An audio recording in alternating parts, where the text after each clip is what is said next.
From a performance perspective, the first quarter of 2015 looked an awful lot like 2014.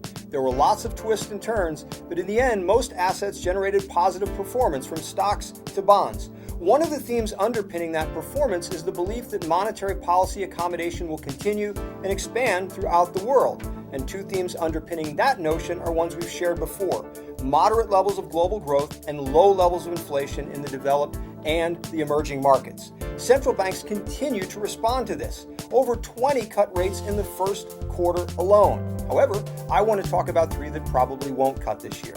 Europe and Japan, which are getting much of their accommodation going forward from bond purchase programs and other stimulus, and the United States, which sits at the head of a very, very small class expected to tighten this year. In Europe and in Japan, the story is about weaker currencies and lower energy prices passing through. As inflation falls in Europe, real incomes rise, and as they do, the willingness to make major purchases does as well. Lending is also on the rise, both to non-financial corporations and to consumers at the highest levels in years over the past couple of months. In Japan, a weaker yen is leading to better net exports and also a spruced up tourist trade. Remember, net exports require more capex, and they also put pressure on wages, all of which, of course, are beneficial. In the U.S., although there's been some questions about growth this quarter, we still think the stories about jobs and income and the supply-demand technicals are still very favorable. Nearly 50% of small businesses report few or no qualified applicants for job openings, and according to the BLS, there are lots of job openings at nearly 15-year highs. If you add that to lower prices at the pump and still low interest rates, it's probably no surprise that consumer sentiment is also at multi-year highs. Now, all of this is supposed to flow through to consumption, but thus far it hasn't. The culprit for that has been consumer services, which occupies nearly 50% of U.S. GDP. However, that's been changing, and as you can see, in the fourth quarter it was very high. In fact, the highest in 15 years. So, we still think the Fed is going to tighten this year, but at a low and slow pace. Two things I do want to point out. First, in this quarter, the Fed came around to the market's way of thinking. But as we move forward, it's still highly divergent, so there's quite a bit of volatility that you might see as the years pass. And the second is rates going up doesn't mean that all rates will move uniformly. There are low yields throughout the world, which will probably put something on a cap on longer maturity debt. So what do? Still be balanced, still be global. 2014 continued to underscore that in high-grade bonds, divergent policies mean divergent returns. On the credit side, we still see value, but you also have to be very selective. Not all parts of the market are at the same level and the same place in the credit cycle. But they all have one thing in common: the need to manage liquidity.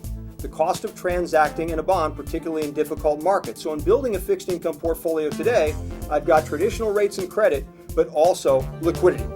On the equity side of the ledger, we think market returns are still going to be modest over the next coming years, but relatively attractive. It's still an alpha story to us. The issue is that most investors aren't positioned to capture that alpha because while flows to equities have been very strong for some time, it's almost all going to passive, and that's unfortunate because quietly, fundamental valuations are getting very wide. If I just use price to book spread as one example and I subtract the tech bubble, they're at the highest level in decades. We need to take advantage of that. In fact, we have to take advantage of it across all capital markets. So let's bring this home and put it together. In your equity portfolio, there's great alpha potential. We want you to be concentrated and highly convicted in seeking that alpha. We also want you to manage to the downside. That's one of two characteristics we look for in the alternative space. The other being capturing those relative values. That's why we recommend long-short equity, long-short credit, special situations and opportunistic, and the like.